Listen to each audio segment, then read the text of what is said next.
জাকের আলী অনেক, নুরুল হাসান সোহানরা কি ব্যাটিং করেন আন্তর্জাতিক অঙ্গনে। ব্যাটিং এর জন্য এই দুই ব্যাটারের স্কিল কি যথেষ্ট, সেই প্রশ্নটা চাইলে আমার পেছনের এই দর্শকরা করতেই পারেন।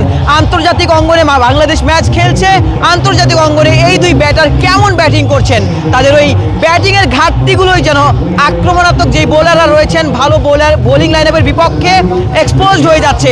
নুরুল হাসান সোহান যেভাবে ব্যাটিং করেছেন, 21টা বল তিনি মোকাবেলা করেছেন, সেই 21 বলে কখনোই মনে হয়নি একটি বলও তিনি পারফেক্টলি টাইমিং করেছেন। 21 বলে 16টা রান নিশ্চিতভাবে করেছেন। তবে প্রথম বলে যেভাবে আসলে তিনি হাঁকিয়েছিলেন, ব্যাটের উপরের কানায় লেগে পেছন দিক থেকে ছক্কা হয়েছিল। বাকি 20 বলে নুরুল হাসান সোহান রান করতে পেরেছেন মাত্র 10, এবং বাকি 20টা বলের কোনোটি বলেই আসলে তিনি পারফেক্টলি ওই মিডল করতে পারেননি, ব্যাটের মাঝ বরাবর আসলে লাগাতে পারেননি ব্যাটের। এবং জাকের আলী অনেকের কথাও বলছিলাম, তিনি 9 বলে হয়তো বা 6টা রান করেছেন। বাংলাদেশ দলের ক্যাপ্টেন ভারতের বিপক্ষে যেভাবে ব্যাটিং করেছেন, আজকের ম্যাচের জন্য একই রকম ব্যাটিং এর প্রতিচ্ছবি। বাংলাদেশ মূলত হেরে গেছে তাওহিদ হৃদয়, জাকের আলী অনেক কিংবা এই নুরুল হাসান সোহানদের ব্যাটিং এর কাছেই। কারণ 136 রান, মাত্র 136 রান, বাংলাদেশ সেই রানটাই আসলে তারা করতে পারছে না।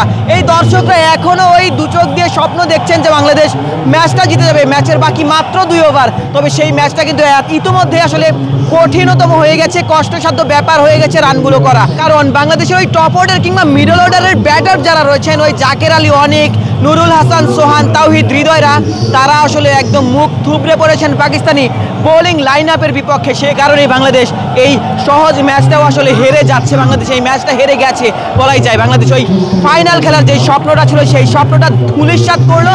জাকের হৃদয় কিংবা সোহানদের ব্যাটিং এর কাছেই লিটন ছিলেন না, তবে লিটনের ওই না থাকাটা কিন্তু আজকের ম্যাচেও ফুটে উঠেছে। বাংলাদেশ এশিয়া কাপের ফাইনালে উত্তীর্ণ হতে পারলো না, বাংলাদেশ আসলে ম্যাচটা হেরে গেল। বাংলাদেশ এই দর্শকরা দেখতে পাচ্ছেন যে চলে যাচ্ছে, বাংলাদেশ ইতিমধ্যে ম্যাচটাও কিন্তু হেরে গেছে।